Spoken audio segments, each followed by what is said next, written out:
And welcome everyone to this special episode of the Really Is Podcast. I'm your host, Kevin Edwards, and today we are with Prukalpa Sankar, the founder of Atlan. Prukalpa, thanks for being with us today. Thank you for having me. And Prukalpa is using data as a force for good. Can you describe to our audience what that means? Sure.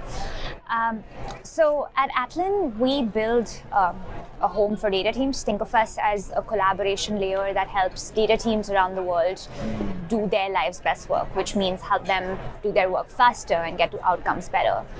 Today, we're used by data teams across 50 countries around the world, and these range from teams in government, in non-profit, large corporations, startups, and we help them do their work in a better and faster way and get to outcomes that hopefully change the world for the good.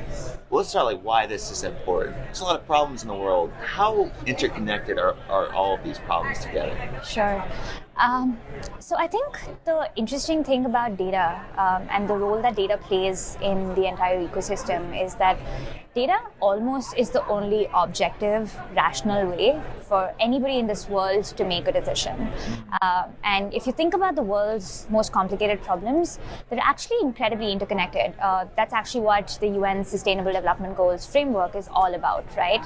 I could be investing in improving agricultural outcomes in a rural part of a community, but by investing in agricultural outcomes and maybe helping them build better pulses, for example, I'm also going to improve nutrition outcomes in that area, right? And so you can't look at these problems in silos. And I think the most powerful thing for data, about data, is that in this world that operates in silos, data actually can be that leveler, right? It can actually bring all of these interconnections together and help you make the most effective and best decision that you can. So we used to be very subjective with our solutions. Now with this data, you're saying it's objective. Yeah. So how, as a data practitioner, are people able to collect data and then use it as a force for good? Sure.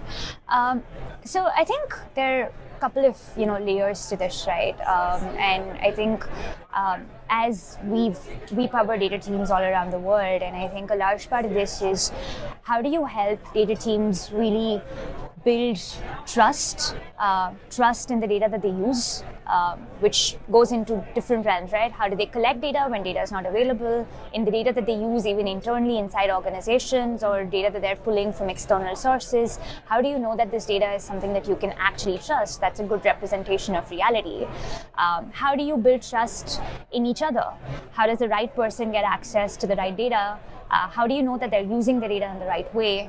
How do you help build empathy in these teams where they have empathy for the right problem and the problem that they're solving, but also empathy for each other?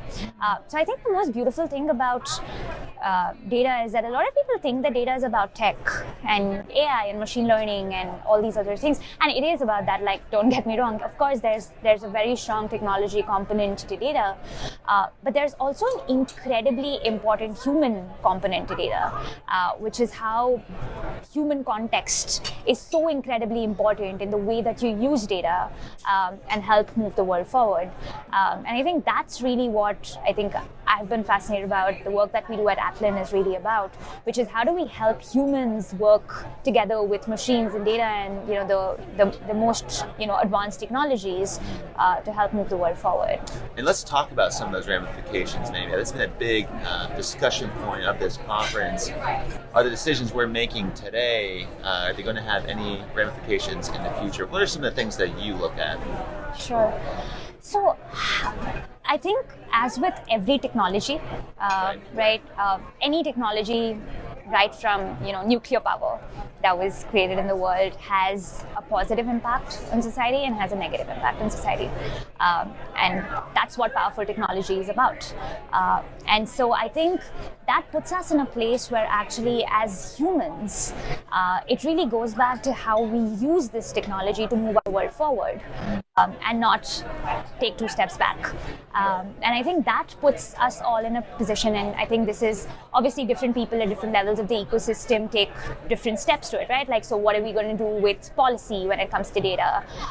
What does the ethical use of data look like? Who owns data? I think those are questions that are getting answered at a policy level.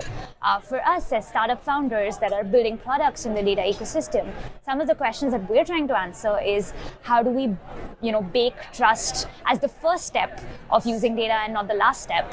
How do I make privacy ingrained into the way people use my product and not as an afterthought?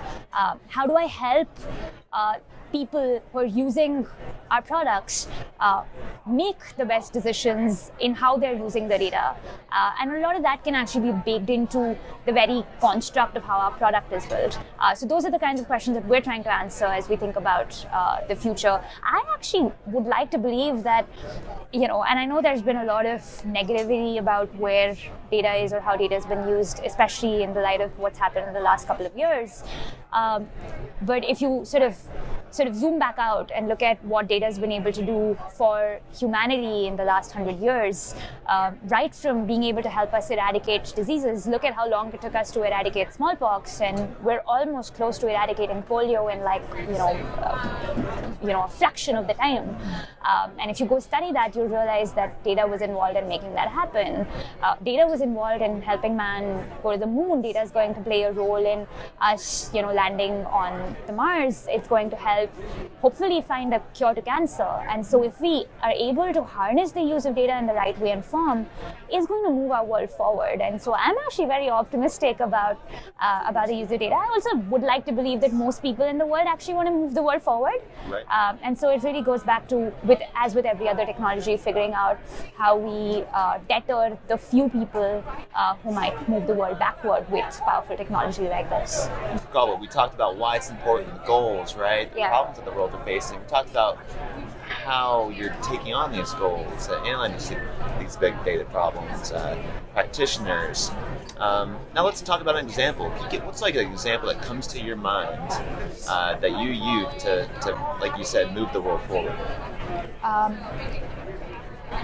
An example of that how Atlan's consulted or worked with a government or a business that comes to your mind that has helped people move. Sure. So, I'll actually start by how we started building Atlan. So we started building Atlan actually, today Atlan is used by data teams around the world. But we actually were a data team ourselves. In my past work, me and my co-founder built a company that essentially used to do consulting for large-scale governments and nonprofits around the world. And so we were a data team ourselves. And we realized that... And when did you start that company really quick? 2013. 2013, yeah. Wow. So essentially, we realized that it was really hard for us to scale. 80% of the time that our team was spending was on finding data and preparing data and what we call collaboration overhead, because data teams are some of the most diverse teams that exist in the world. You need an engineer who has to deal with the scale of the data, to work with a scientist who builds a model, a researcher, an economist, analyst, business user.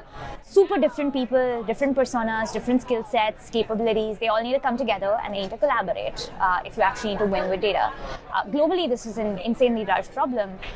We're spending close to about $120 billion every year on data solutions, but only 27% of these data projects are actually successful.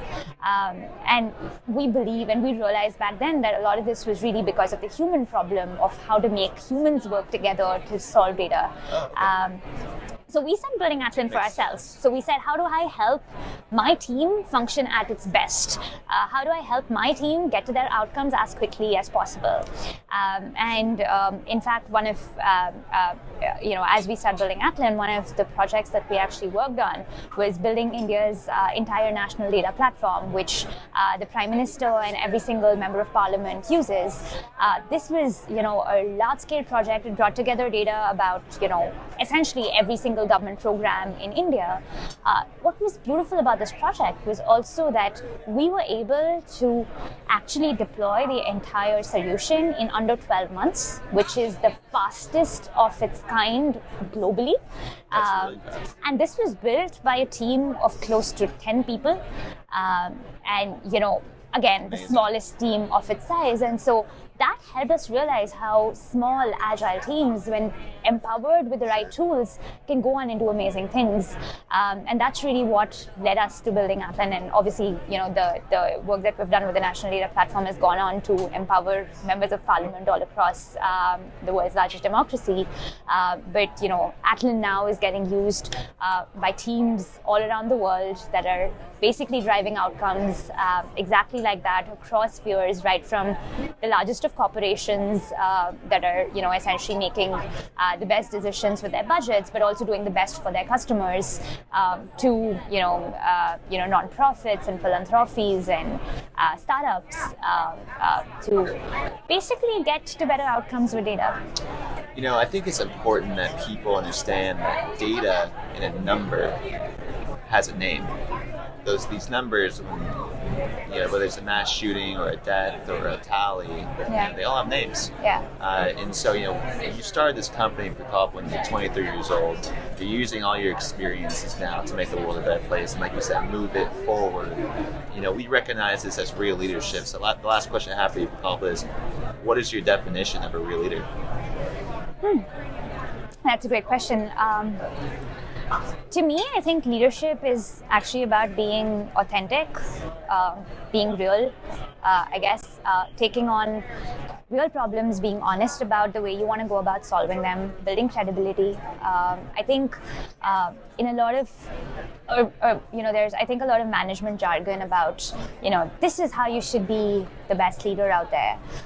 But I think actually being a great leader it really comes back to being human and being authentic and really doing your best and taking that along. And in today's world, I think the boundaries between, who you are as a person and who you are as a leader are blurring. And I think that's really what my biggest lessons on being a leader are, like truly caring about the people you work with, truly caring about your customers, and doing the best that you can in those situations is what, to me, a real leader is all about. Well said, Prukalpa. Any last words for our audience where they can find more information about Atlan? Yeah, sure. I mean, we're in the phase of rapid scale. We'd love to power data teams all around the world. If you'd like to check out how we can help your team, your organization get more data-driven, check us out on atlan.com. Prukalpa Sankar, I'm Kevin Edwards telling you all to keep it real. Thanks, Prukalpa. Thank you.